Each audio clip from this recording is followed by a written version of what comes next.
जब जब ना चाहिए तब तक पेड़ के पता ही नहीं सकेला हमने के तो एक माइक के बुलावे खातिर सब तैयारी कइले बनिया भगवान सबसे पहले माइक के बुलावे खातिर सारा तैयारी हो चुकल बड़ी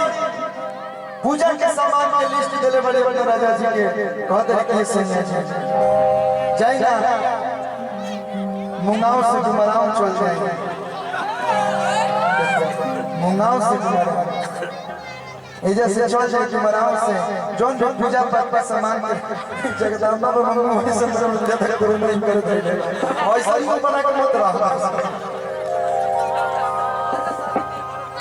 नहीं तो मन लगा तो चल जाओ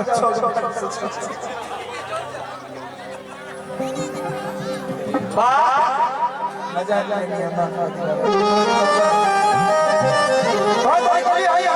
डुमराव बाजार में चल जाए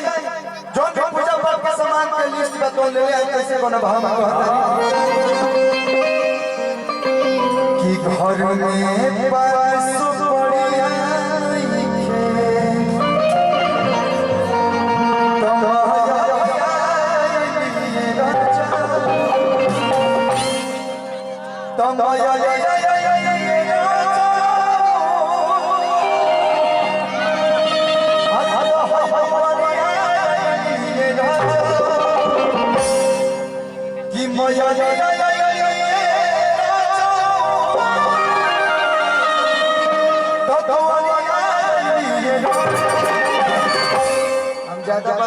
ठंडा के दिन में आज सब लोग अपना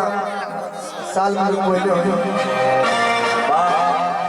पाक में धइले हो जैसा लेकिन के कहां दो एक बार बस कष्ट कर दिनो एक बात हम सुना कहां हमारा नाम का नाम हर कलाकार का सब के भगवान के नाम पे तो भगवान के नाम पे माई के नाम पे ताली ऐसे बजाए लोग के मुंगाव से ना डुमराव से ना पूरा बक्सर जिला में पूजा के आपके भाई को लॉकडाउन के बाद भाई का नाम करता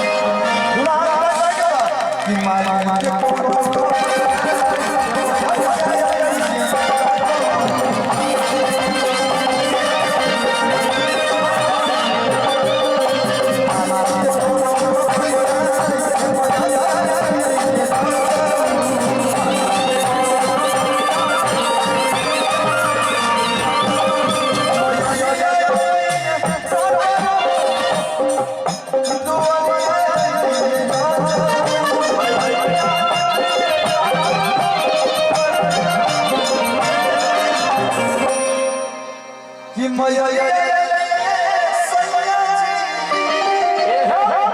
मंच पर उपस्थित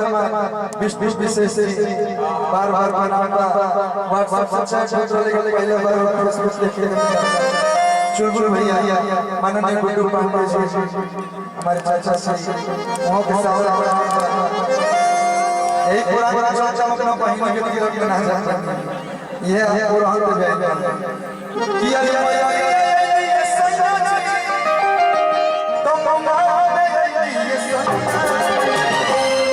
मान